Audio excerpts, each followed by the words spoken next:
现阶段台南市的防疫旅馆总共有519间房间，但议员蔡小伟日前接到民众的陈情，表示旅外的民众过年要回来确定无防疫的旅馆，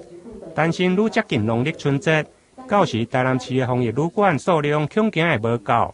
对此，议会民进党团下午也是市府相关单位召开记者会，希望市府能够提升服务的量能。未来我们是不是针对这个联系的系统，可以整合或者是发展出一个新的网络的一个系统，让在国外我们的国人在联系的窗口上面更加便利。第二个呢，在防疫旅馆的部分，现在也遇到一个很大的问题，机票很难购买是没错，但是当他确定购买到机票的时候，他却要开始来担心他回来到底有没有防疫旅馆住。目前防疫它的规定的升级下，由1人1室提高到这个1人1户，那就让很多过去台南，比方说以台南为例传统的这个套厅厝诶，甚至都要公务诶，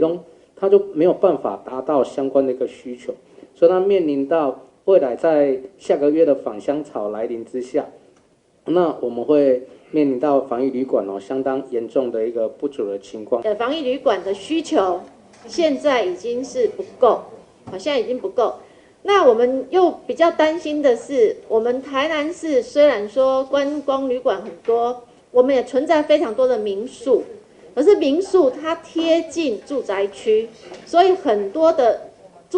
居住在该个区域的这个居民，他不愿意他身边是一个防疫旅馆，这又是我们观旅局遇到一个第二个问题。我们的民宿的量其实是很多的，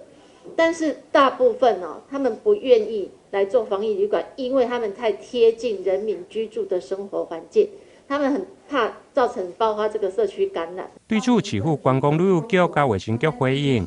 目前市府针对50间以上的饭店业者来努力，目前有4、5间业者愿意来加入，预计增加100间房间。至于民众询问有关防疫的问题，卫生局也有开放服务的专线。经过这3天的努力，我们其实有把50间房间的这个旅馆代表来讨论，快让踊跃加入吧。那刚我们议员先进也给我们指正说，这个供给一定要赶快追上了。那所以我们经过这3天的努力，大概已经有往前要进了，大概有4到5间的这个旅馆要加入大概已经努力了100房左右。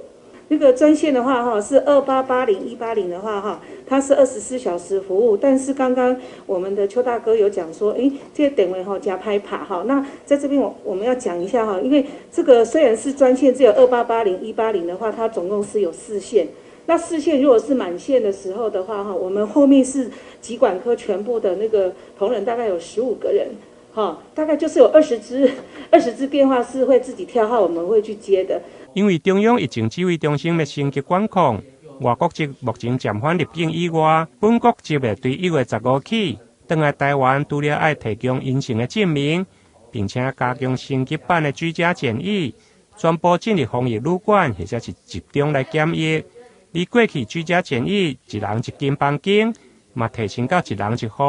而且需要来签切结。台南新闻林根采访报道。